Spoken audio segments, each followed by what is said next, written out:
PTI کے تمام چیدہ وکلا پیش ہوں گے، ILF پیش ہوگی، ان کے مقدمے کو میں اپنا مقدمہ بنا کر آگے بڑھوں گا۔ اس سے زیادہ اہم کوئی بات نہیں ہے۔ PTI اگر اپنے بچوں کا، اپنے دوستوں کا خیال نہیں رکھ سکتی تو پھر کچھ نہیں، ہماری سیاست کسی کھاتے میں نہیں آتی۔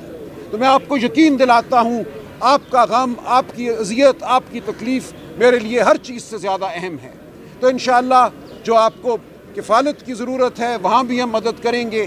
جو گجرانوالہ کے ہمارے دوست ہیں، اکابرین ہیں، وہ مجھے بتا رہے ہیں کہ وہ اپنی کوشش کر رہے ہیں اس حوالے سے، اس کو ہم مزید بہتر بنائیں گے اور آپ کی قانونی معاونت انشاءاللہ بھرپور طریقے سے ہوگی۔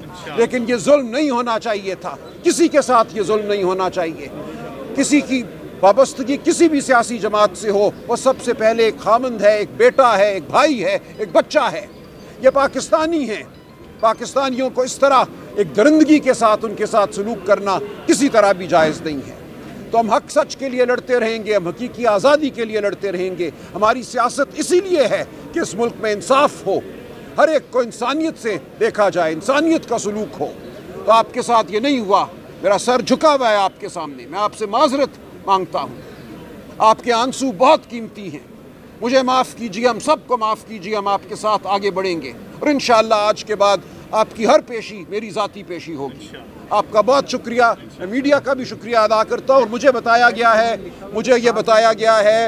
مجھے یہ بتایا گیا ہے انصاری صاحب کہ ہمارے صحافی بھائیوں کے ساتھ، بہنوں کے ساتھ بھی زیادتی ہو رہی ہے۔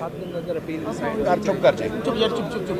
اور ہمارے صحافی بھائیوں پر جو سختی کی جا رہی ہے، ان کو ہراساں کیا جا رہا ہے، اس کے خلاف بھی ہم کھڑے ہیں۔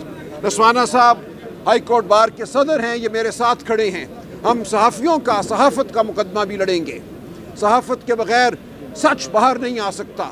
صحافت کا جب آپ گلا گھونٹتے ہیں تو آپ کا مقصد سچ کا گلا گھونٹنا ہوتا ہے۔ تو ہم اپنے صحافی بھائیوں کے ساتھ کھڑے ہیں، صحافت کا مقدمہ بھی ہم لڑیں گے۔ نسوانہ صاحب، یہ ہماری اولین ترجیح ہے۔